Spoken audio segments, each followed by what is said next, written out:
remercions pour ce nouveau dimanche en ta présence, dans lequel nous allons célébrer ta gloire. Laisse que le message que nous écouterons ce matin puisse nous édifier, puisse nous rapprocher de Amen. On peut s'asseoir s'il vous plaît. Bien-aimés dans le Seigneur, c'est une joie immense de vous recevoir dans le temple du salut. Le thème de ce matin est Dieu est au contrôle. Amen. Amen. Dieu est au contrôle. Amen. Nous avons tous l'habitude de dire Dieu est au contrôle. Dans toutes circonstances malheureuses, heureuses, souvent c'est dans les circonstances malheureuses que nous disons ah, Dieu est au contrôle. Je vais vous choquer. Je vais vous choquer. Parce que la plupart du temps, Dieu n'est même pas au contrôle. Extraordinaire. Quand nous disons Dieu est au contrôle, est-ce que Dieu est réellement au contrôle de votre vie? On dit Dieu est au contrôle pour nous consoler. Ah, nous avons eu. Et ce message, quand nous disons Dieu est au contrôle, il est tiré à partir du verset 28 du chapitre 8. Verset 28 du chapitre 8 de Romains. Quelqu'un peut nous le lire, le verset 28 du chapitre 8 de Romains, Romains 8, 28. Dieu est au contrôle. La plupart du temps, on se trompe, Dieu n'est pas au contrôle. C'est choquant, c'est étonnant. Comment est-ce que Dieu peut ne pas être au contrôle? Bien aimé, laisse-moi te dire que les âmes été. Pour nous, ça n'a pas évité. Dieu n'est pas au contrôle de ce que je fais. Amen. Sœur, pourquoi tu es derrière? Viens devant ici. Viens te mettre devant. Ta place est ici. Pourquoi te cacher? Dieu, même si tu es derrière, Dieu te verra. Dieu est au contrôle.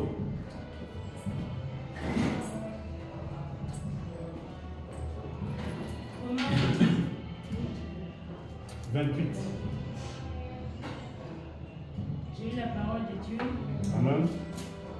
Nous savons du reste que toute chose concourt au bien de ceux qui aiment Dieu, de ceux qui sont appelés selon son dessein. Amen.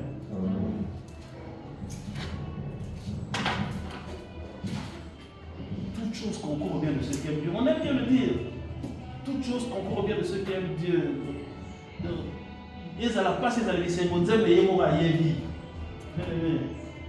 Pour certains d'entre nous, cela est faux, pour certains, cela est vrai. Dieu n'est pas au contrôle de toutes les situations de notre vie. On va savoir pourquoi. Prions d'abord. Dieu Tout-Puissant, tu sais que chaque dimanche, tu aimes nous choquer avec certaines vérités, mais ces vérités-là sont pour nous remettre sur le droit chemin. Ces vérités et ce choc, c'est pour nous remettre sur la vérité.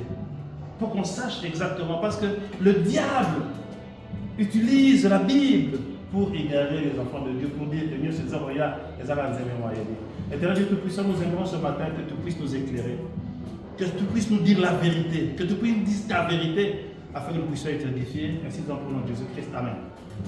Dieu est au contrôle. Mais la plupart du temps, quand tu te retrouves dans les difficultés, ce n'est pas Dieu qui est au contrôle, c'est de ta propre faute. Amen. Tu ne veux pas dire Amen, mais tu le diras. Pourquoi? Si vous pouvez nous relire encore ce passage-là. Romains 8, 28. Il y a une clé que nous n'ouvrons pas, que nous sautons, que nous passons, que nous ne voulons même pas regarder. Nous savons du reste que toute chose concourt au bien de ceux qui aiment Dieu. Amen. Et ceux qui sont appelés selon son dessein. Amen. Toute chose concourt au bien de ceux, au bien de qui? Est-ce que tu aimes Dieu? C'est la clé. Si tu aimes Dieu, sache que toute chose concourt à ton bien. Mais si tu n'aimes pas Dieu, aimer Dieu, qu'est-ce que cela signifie? Il y a beaucoup de gens qui croient que venir à l'église chaque matin, être à l'intercession, donner sa dîme, donner ceci, c'est ça aimer Dieu. Waouh! c'est pas aimer Dieu. Ça ne suffit pas. Nous allons le découvrir. Je vous choque, mais c'est ça l'évangile. L'évangile qu'on ne vous prêchera pas. Mais que Dieu permet que nous puissions le rencontrer ce matin. Nous savons du reste que toutes choses concourent au bien de ceux qui aiment Dieu, de ceux qui sont appelés selon son dessein. On va prendre un passage, tout simple. Non, prenons ce passage après. Je vais d'abord illustrer l'amour de Dieu dans la vie d'un homme qui n'était même pas chrétien. Nous parlons de Joseph. Joseph n'était pas chrétien, vous le savez. Parce que Jésus-Christ n'était même pas encore né. Il ne pouvait pas être chrétien. Joseph, c'est quelqu'un qui a souffert par l'amour de son père. Vous le retrouverez dans Genèse 37. Vous le lirez. C'est un passage que tout le monde connaît. Ça ne vaut pas la peine qu'on perde du temps à le lire, mais vous pourrez le relire juste pour vérifier. Il a souffert tellement que son père l'aimait. Et tellement que son père l'aimait, son père le choyait. Et ça a provoqué la jalousie de ses frères. Ses frères étaient tellement jaloux de lui qu'ils ont voulu le supprimer, jusqu'à ce qu'ils cherchent à le tuer, mais ils l'ont vendu en Égypte. Et au déroulement de l'histoire, vous verrez qu'en fin de compte, toute sa vie était parsemée de souffrance. Il a fait la prison, il a vécu toute souffrance de tout genre. Mais là, on pouvait dire que Dieu était au contrôle de sa vie. Pourquoi? Parce qu'il aimait Dieu. Aimer Dieu, cela veut dire quoi? Ça veut dire suivre d'abord les commandements de Dieu. Mais toi, tu vis ta vie comme tu veux. Et quand tu as des problèmes, tu dis que c'est la faute de Dieu. Dieu prépare cela avec comment je sois heureux un jour. Non. Est-ce que tu suis les commandements de Dieu? C'est ça d'abord aimer Dieu, selon Dieu. Est-ce que tu aimes Dieu? Celui qui aime Dieu, c'est celui qui suit ses commandements. Celui qui aime Dieu, c'est celui qui suit les directives qui nous sont données du haut de cette chair. Chaque dimanche, nous avons des directives pour avoir une vie chrétienne selon Dieu. Mais est-ce qu'on suit ces directives-là? Celui qui suit ces directives, c'est celui qui peut dire qu'il aime Dieu. Ça ne suffit pas de venir à l'église, de prier 24 heures, de faire des jeûnes, de se flageller. Non, ça, c'est même pas aimer Dieu. Donner ton argent ne suffit pas pour dire que tu aimes Dieu.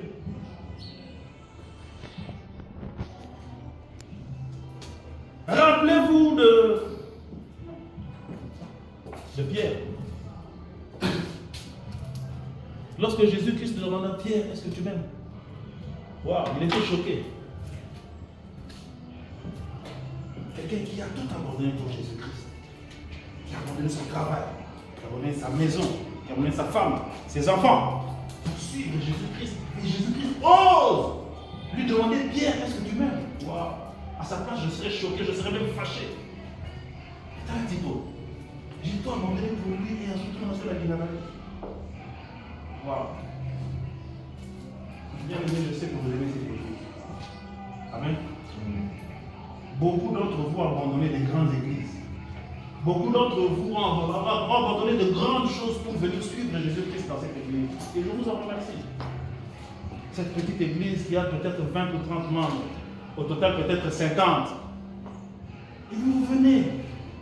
Parce que vous savez que là, il y a la parole de Dieu. Je sais que vous aimez Dieu. Je sais que vous aimez Jésus-Christ.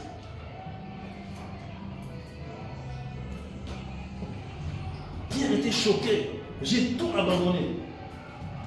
Ma maison, mon travail. Il était pécheur. Pierre n'était pas pauvre. Il avait sa propre barque, là qui est patron. Avoir une barque et être patron, tu as des employés. Et tu viens pour qu'on fasse de toi un pécheur d'homme. Qu'on fasse de toi presque un mendiant. Qu'on fasse de toi quelqu'un qui doit être sous-logé. Qu'on fasse de toi quelqu'un à qui on doit donner pour vivre. Est-ce que toi tu aimes Dieu? Qu'est-ce que tu as abandonné pour Jésus?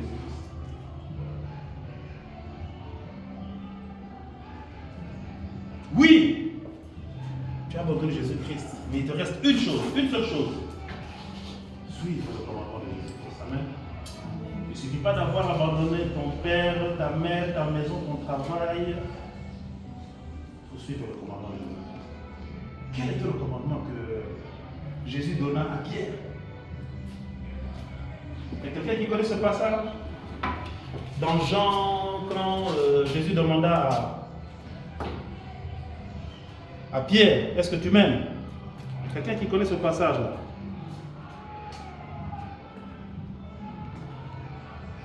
Jean 21, 17. Quelqu'un peut nous lire ce passage? Pour Jésus-Christ, celui qui l'aime, qu'est-ce qu'il doit faire? Jean 21, 17, il lui dit pour la troisième fois, Simon, fils de Jonas, m'aimes-tu? Pierre fut attristé de ce qui lui avait dit. Et ça lui passe. Pour la troisième fois, m'aimes-tu? Et il lui répondit, Seigneur, tu sais toutes choses, tu sais que je t'aime. Jésus lui dit, paie mes brebis. Amen. Amen. Amen. Amen. Pierre, le grand Pierre, le saint Pierre. Tout abandonné pour Jésus. Et à l'époque, ils ne savaient même pas que Jésus était le Fils de Dieu. On me dit la masse d'amour. Qui peut toi abandonner pour un ami? Quelque leader qu'il soit. Allez bien à l'art, à la carte, à n'a rien. Hein? C'est pas facile. Suivre quelqu'un qui n'a rien, ni maison. Jésus-Christ a soulagé, il n'a pas l'aide. Tout ce qu'il avait, c'est son charisme. Tout ce qu'il avait, c'est le Saint-Esprit. Bien-aimé, qu'as-tu abandonné pour Jésus? Oui, tu as abandonné beaucoup de choses. Mais ce que Jésus-Christ te demande, paie mes brebis. Que veut dire paie mes brebis? Laisse pas tes langages. Amen. Waouh. Je vois que j'ai toujours l'âme d'un évangéliste. Amen. Toutes les prédications, ça revient toujours à l'évangélisation. Tu as abandonné beaucoup de choses. Est-ce que tu fais l'évangélisation? Depuis que l'année a commencé, combien de personnes as-tu amené à Christ? Combien de brebis as-tu déjà nourri? Parce que Père Zali ne laisse pas tes langages. Et tu dis que tu aimes Dieu. Ton propre frère ne vient pas à l'église. Ton propre frère ne connaît même pas Jésus-Christ. Vous savez, on peut être 10, 20 ou 30, 50 ou 100 dans cette église. Ce n'est pas ça notre problème. La mission du temple du salut, c'est de paître les brebis. Amen. C'est la mission que Jésus-Christ nous a laissée. Pour nous, l'essentiel qu'une personne vienne même une seule fois à l'église. Même s'il ne viendra pas, ce n'est pas notre problème. Mais nous savons que, au compte du siècle, le temple du salut a marqué un point. Amen. Parce que toute personne qui met ses pieds dans cette église ne sort pas la même. Elle doit être transformée. Elle doit avoir reçu le Seigneur Jésus-Christ comme Seigneur et Sauveur. Alors que votre cœur ne s'effrite pas lorsqu'on est très peu nombreux, nous faisons notre mission. Amen. De paître le premier de Christ, amener le brebis à Christ. Même si cette personne va dans une autre église, mais elle a reçu le Seigneur Jésus-Christ comme Seigneur et Sauveur. C'est ça l'objectif du temple du salut. Alors, bien aimé, est-ce que tu fais l'objectif du temple du salut?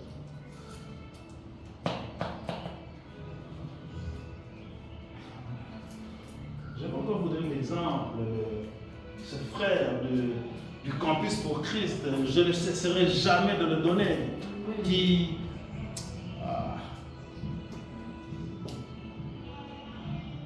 je vais au Campus pour Christ pour acheter des petits livres qu'on appelle les 4 lois spirituelles.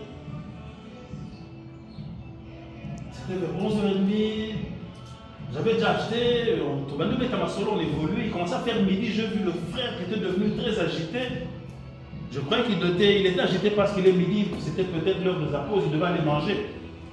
Je dis, mais frère, j'ai vu, il est midi, combien agité le pas il y a Kende. Ah oui, il a mis ok. Ah bon? Pourquoi? Au niveau il doit agité, il y a qui nous laisse. Ah bon?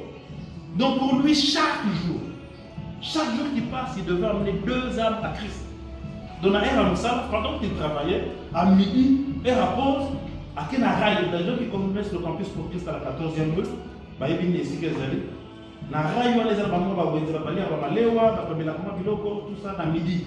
Et lui, au lieu d'aller manger à midi, lui partait faire manger la parole de Dieu. Amen. Donc, chaque jour, il devait amener 2 âmes à Christ. Waouh! 2. Une année en combien de jours? C'est pas 365. Moutaboye. Ça n'a été dans tout assez de parce que les yeux de Dieu sont braqués sur sa vie. Il n'avait pas besoin de me demander quoi que ce soit. Il suffit à Kanisaka Nanzaba. À Kanisaka Nanzaba Pessi. Parce qu'il paie le revenu, parce qu'il suit le commandement. Et c'est un homme comme cela qui peut dire Dieu est au contrôle. Amen. C'est un homme comme cela qui peut dire toutes choses au cours de ceux qui aiment Dieu parce que lui il aime Dieu. Depuis que tu as reçu le Seigneur Jésus-Christ comme Seigneur, ça fait 10, 20, 30 ans peut-être, pour 2 ans, 1 mois. Combien de personnes as-tu déjà emmené à Christ? C'est ça, peut-être le brebis. C'est ça que Dieu attend de nous. C'est ça que Dieu attend de notre part.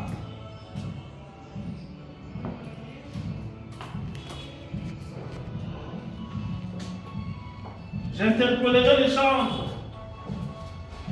Même pas les chantres, mais les musiciens. Bien que vous commencez à faire votre travail avec négligence, vous devez être là à 8h30. Dieu vous attend à 8h30, je ne vous vois pas. Mais les musiciens, surtout, les musiciens ont une grâce particulière. Amen. Surtout ceux qui composent des chansons d'évangélisation.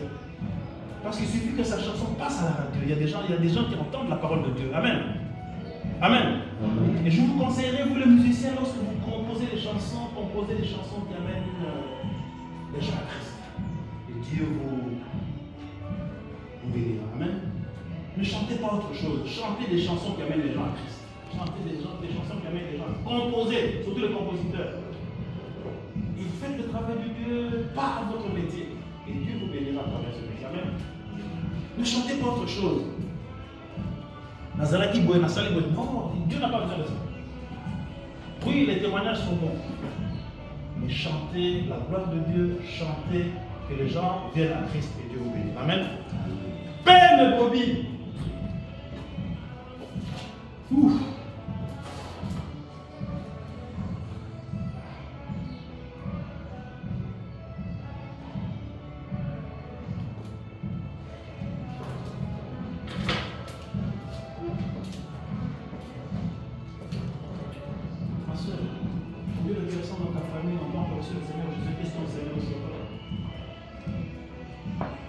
Mon frère, combien de tes amis, est-ce que tous tes amis connaissent Christ?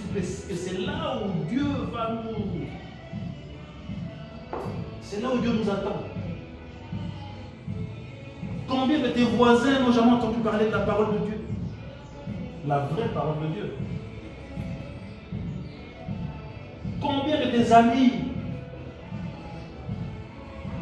ne sont pas encore en Christ? Bien, mais laisse-moi te dire qu'à partir d'aujourd'hui,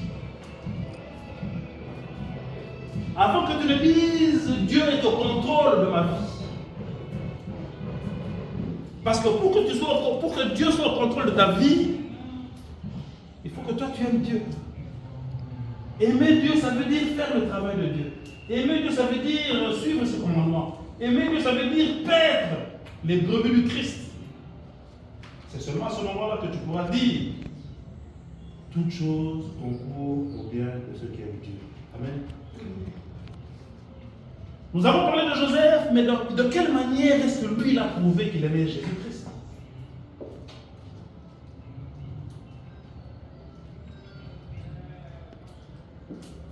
Lorsque Joseph fut tenté par la femme de son patron,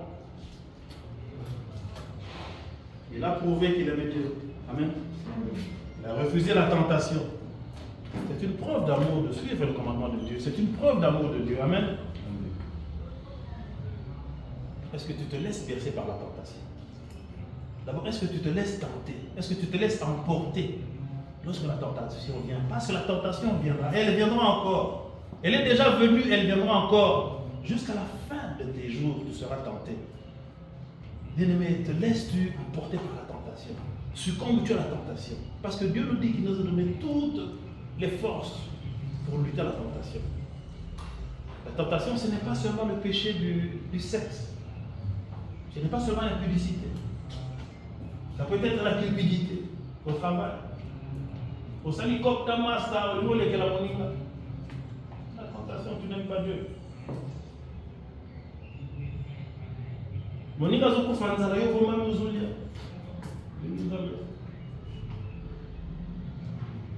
Et, chose très importante, lorsque Dieu te donne, est-ce que tu te réserves la part de Dieu? La part de Dieu. Beaucoup de gens donnent la part de Dieu. Beaucoup. Bien aimé, laisse-moi te dire que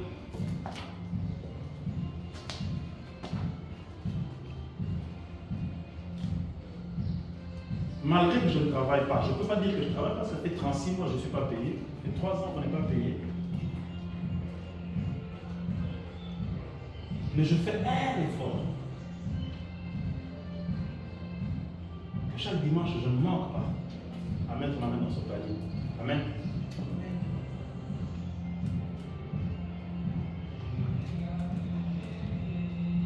Je peux dire que toute chose concourt bien de ce qui est Dieu dans ma vie.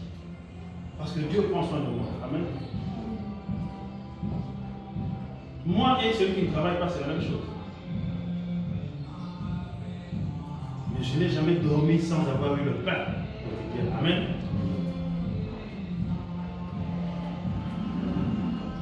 Beaucoup de gens ne travaillent pas merci pendant là.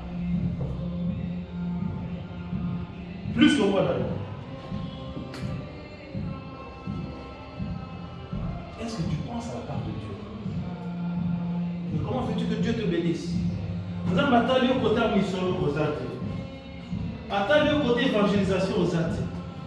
Donc, toi, le côté, où veux-tu que Dieu te regarde? Qu'est-ce que Dieu va tenir dans ta vie pour te bénir? Que fais-tu pour toucher le cœur de Dieu? Afin que Dieu puisse avoir ta compassion. Mais tu es le premier à dire que toute chose concourt bien de ce qui aime Dieu.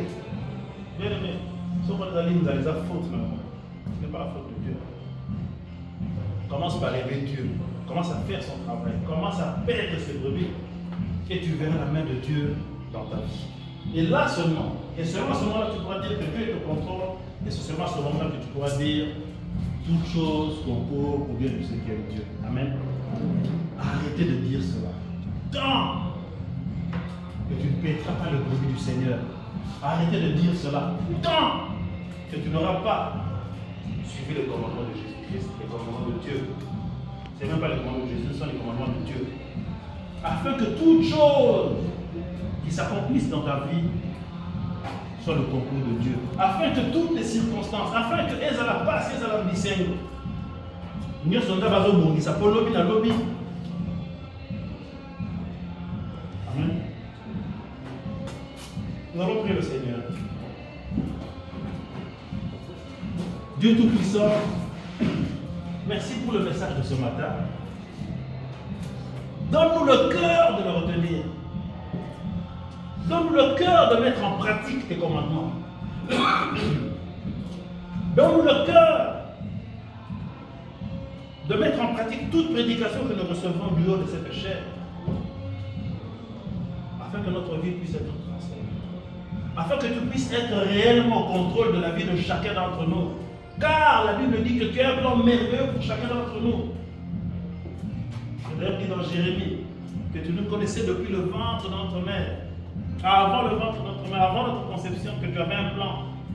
Non de malheur, mais de bonheur pour chacun d'entre nous. Éternel Dieu puissant. Nous voulons que ce plan s'accomplisse. Alors, Seigneur, donne-nous la force d'accomplir tes commandements, de suivre tes commandements et de paître ton brebis, afin que toute chose nous ramène à ta gloire, ainsi nous en prenons Jésus-Christ.